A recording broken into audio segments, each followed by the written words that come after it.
Hello माँ, मैं कल वहाँ आ रही हूँ। बच्चे भी जिद कर रहे थे, नानी के यहाँ जाना है। मुझे भी आए साल भर हो गया। सलोनी ने माँ से कहा। माँ ने कहा, सलोनी बेटी आ जाओ, हम सभी को अच्छा लगेगा और बच्चों से घर में चहल पहल बनी रहेगी। अरे माँ, भाभी से कहना मेरा कमरा अच्छे से व्यवस्थित करके रख दे। बेटी ने कहा, अरे सलोनी, तुम यहाँ तो आ जाओ, सब हो जाएगा। फोन में ही सारी बातें करेगी क्या? समीर तुम्हें स्टेशन लेने आ जाएगा। ऐसा कहकर माँ ने फोन रख दिया। अरे अनीता बहू, सलोनी बेटी का फोन आया था, वह कल आ रही है। उसका कमरा व्यवस्थित कर देना। तुम तो उसका स्वभाव जानती हो।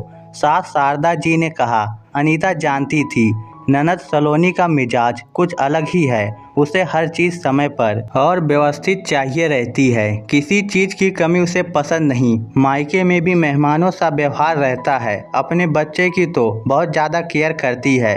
सलोनी बच्चों सहित आ गई। भाई समीर स्टेशन लेने चला गया था। सलोनी घर पहुंची और माँ के गले लगकर उनके हाल चाल पूछने लगी।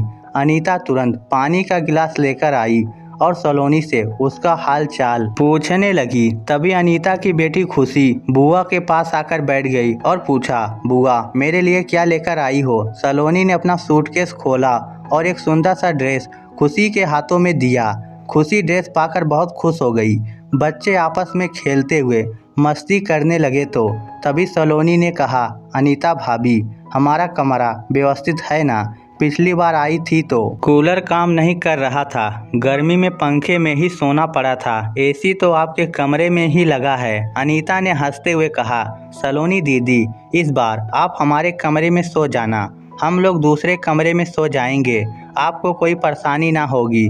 शारदा जी सब सुन रही थी। उन्होंने तुरंत सलोनी से कहा, अरे बिटिया, इस बार तुम्हारे समीर भैया ने नया कूलर लिया है, तुम आराम से रहना। अरे माँ, मैं तो भाभी से यूं ही मजाक कर रही थी, सलोनी ने कहा। अनीता जानती थी सलोनी हर बात में उसे ताना मारती है, पर वह चुप रहती। अनीता चाहती थी कि सलोनी दीदी जितने दिन रहे खुशी से रहे, उन्हें किसी बात की तकलीफ ना हो, क्योंकि अब पिताजी भी नहीं रहे, उन्हें पिता की कभी कमी महसूस ना हो।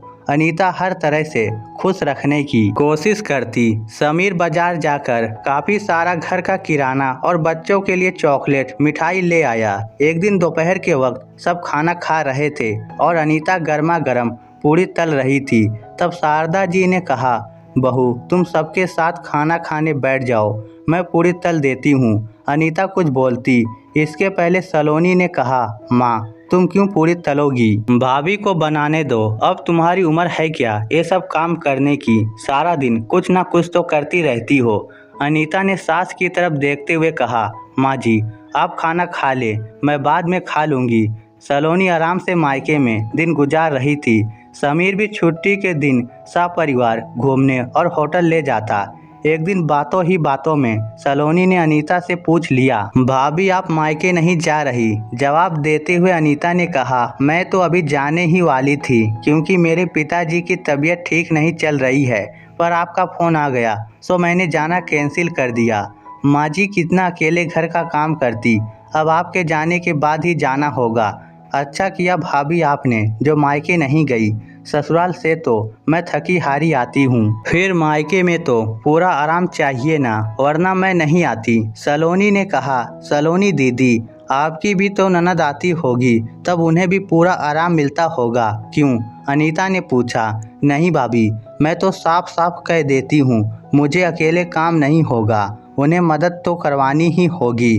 इतने लोगों का खाना मैं अकेले कैसे बना सकती हूँ? सलोनी हाथ हिलाते हुए बोली। शारदा जी चुपचाप सब सुन रही थी। उन्होंने तुरंत सलोनी से कहा, फिर यहाँ अपनी भाभी का हाथ क्यों नहीं बटाती? वह भी तो अकेली काम से थक जाती होंगी।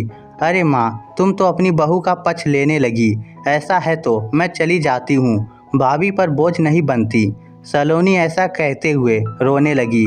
अनीता जानती थी यह तो उनकी हर बार की आदत है, थोड़ा भी कुछ कहो बुरा मानकर रोने लगती हैं। अनीता ने बात संभालते हुए कहा, अरे दीदी, माँ जी का ये मतलब नहीं था, आप तो आराम से रहिए, मुझे तो आदत है काम करने की, आप तो हर साल आती हैं, मैंने कभी कोई शिकायत की है भला? एक दिन शारदा जी अपने कमरे में आराम कर रही थी, तभी सलोनी ने अंदर आते ही पूछा, माँ भाभी नजर नहीं आ रही, कहीं बाहर गई हैं क्या? हाँ सलोनी, बहू कहकर गई है, कुछ देर में आ रही हूँ, शायद कुछ काम से गई होगी, माँ ने बताया। सलोनी ने कहा, माँ तुम्हारा गला कैसे खाली है, चैन नहीं पहनी, कहीं भाभी ने तो नहीं रख ली? शारदा जी कुछ कहने ही जा रही थी कि इतने में अनीता कमरे में दाखिल होते हुए कहा, लीजिए माँ जी आपकी चैन। शारदा जी ने सलोनी से कहा, ये रही मेरी चैन, कुछ दिनों पहले टूट गई थी, सो बहू उसे ठीक करवा कर ले आई। सलोनी आगे कुछ न बोल पाई। एक दिन अनीता की तबीयत बिगड़ गई, उसे तेज बुखार था। समीर तुरंत हॉस्पिटल ले गया। डॉक्टर ने देखते ही कहा, अनीता को टाइफाइड हो गया है और अस्पताल में भर्ती करना पड़ेगा। समीर ने तुरंत माँ को फ़ोन करके सारी बातें बता दी। शारदा जी सलोनी को सारी बात कहकर तुरंत हॉस्पिटल पहुंची। शारदा जी के सिरहाने बैठी उसे तसल्ली दे रही थी, कुछ दिनों में सब ठीक हो जाएगा।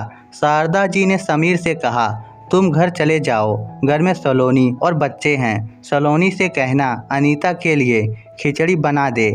अब घर की सारी जिम्मेदारी सलोनी पर आ चुकी है, पर वह करती भी क्या। उसने सबके लिए खाना बनाया और भाभी के लिए खिचड़ी बनाकर समीर के हाथों हॉस्पिटल भेज दी।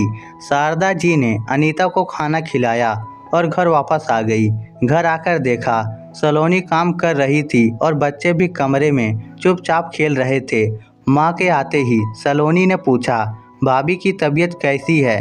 शारदा जी ने कहा, अनीता काफ़ी कमज़ोर हो गई है, कुछ दिन हॉस्पिटल में रखना पड़ेगा। तुम तो अब यहीं हो, मुझे किसी बात की चिंता नहीं, तुम घर संभाल लेना। सलोनी मन ही मन सोच रही थी, अभी ना आती तो अच्छा रहता, हर बार मायके आराम करके ही जाती हूँ, अब तो मेरा घूमना फिरना भी नहीं हो पाएगा। सोचा था अच्छी शॉपिंग कर लूँगी, मायके आकर शॉपिंग करने का मज़ा ही कुछ और होता है, पार्लर जाकर अपना मेक ओवर करवा लूँगी, अब संभव नहीं लगता। सलोनी ने कमरे में आते ही कहा, क्या भाभी, हमारे आते ही आप बीमार पड़ गई, अब जल्दी से ठीक हो जाओ, मुझसे आपका घर नहीं संभाला जाता। अरे दीदी, ये तो आपका मायका है, आप अपना समझकर ही तो आती हैं, फिर ऐसा क्यों कह रही हो?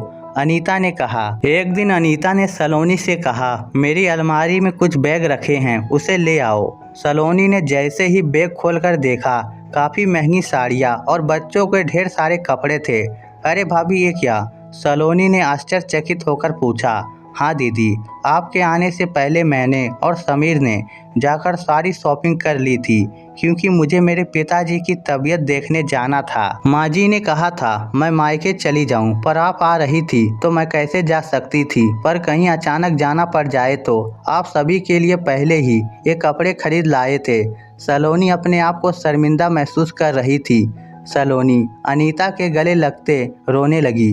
भाभी, मैंने आपको हमेशा गलत समझा और भला बुरा भी कहती रही, पर कभी आपने सामने जवाब नहीं दिया, मुझे माफ़ कर दे। अरे अरे दीदी, ऐसा मत कहिए, आप तो बेटी हैं घर की, आपका तो हक है। अब तो मेरी तबीयत ठीक है, हम सब घूमने फिरने चलेंगे और खूब शॉपिंग करेंगे।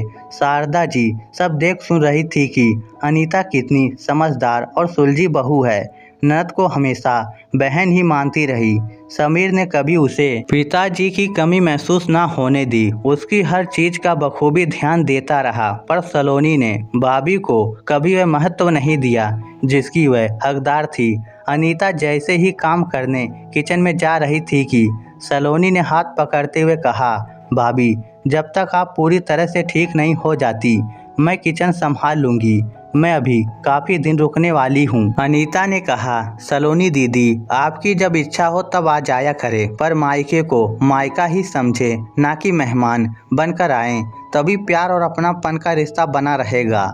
मायके में माँ के बाद भाभी ही सब कुछ होती हैं, उनसे प्यार और अपनापन का रिश्ता बनाकर रखें, ताकि मायके में कभी बोझ सा ना समझा जाए। इस स्टोरी को लेकर आपकी क्या राय है, नीचे कमेंट करके हमें ज़रूर बताइएगा।